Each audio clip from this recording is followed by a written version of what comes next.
নিজের অঢেল সম্পত্তি না থাকলেও মানবতার সেবায় যে জীবন সঁপে দেয়া যায় তার অনন্য নজির নেত্রকোনার আব্দুল হামিদ। সরকারি পরিত্যক্ত স্থানে ঔষধি গাছ লাগান, তা দিয়ে ভেষজ ওষুধ তৈরি করে সেবা করছেন মানসিক ভারসাম্যহীন ভাসমান মানুষদের।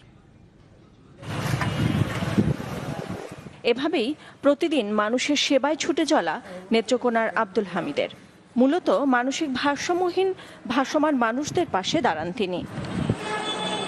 শহরের বিভিন্ন পরিত্যক্ত সরকারি ভবনের ছাদে তৈরি করেছেন ভেষজ বাগান, তৈরি করেন ভেষজ ওষুধও, আর সেই ওষুধ দিয়ে সেবা দেন অসুস্থ মানুষদের। 150 জাতির গাছ, ঔষধি গাছ রয়েছে যেটা মানুষের প্রয়োজনে ব্যবহারের জন্য এখান থেকে নিয়ে যায়। দেশে যে টাকাটা আসে ওই টাকা থেকে আমার ফ্যামিলির জন্য আমি কিছু কষ্ট করি, আর এই অর্থতে কিন্তু আমি আপনার এইসব অসহায় ছিন্নমূল মানুষদের যে করে আমরা এইসব মানুষদেরকে আমি সেবা করি। শুরুটা 2002 সাল থেকে। এখন এলাকাবাসীর কাছে কবিরাজ নামেই বেশি পরিচিত তিনি। শুধু তাই নয়, নতুন প্রজন্মকে সচেতন করতে প্রতি বছর স্কুলের শিক্ষার্থীদের উপহার দেন ওষুধি গাছের চারা। আমরা মানুষের পড়াশোনায় আকৃষ্ট হয়ে আমরা এখানে আসছি এই ওষুধি গাছ নেওয়ার জন্য। যেটা ডাক্তাররা চিকিৎসা করবে না টাকা ছাড়া, এটা উনি স্বেচ্ছাভাবে প্রণীত হয়ে উনি এই ওয়াশ করতেছে এবং এটা ড্রেসিং করতেছে।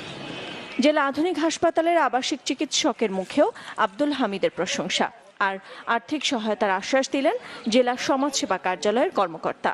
পাগল মাথা ঠিক নাই, তারপর হচ্ছে গিয়ে খাবার দাবার দিয়ে নোংরা করতেছে, বাথরুম করে করতেছে, সেইগুলির কাছে তো আমরা সহজে যেতে চাবো না। তো সে যাচ্ছে এবং ওটাকে প্রতিদিন সে ওটাকে ড্রেসিং করেছে।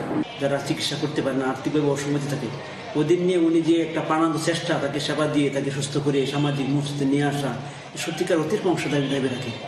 আমি তার এই কাজে তাকে সিরুর জানাই, যারা পরামর্শ নজরে আনবো এবং তাকে আমাদের তার এই কাজ শিখির জন্য তাকে আমরা সম্মানিত করার অবশ্যই আমরা চেষ্টা করব।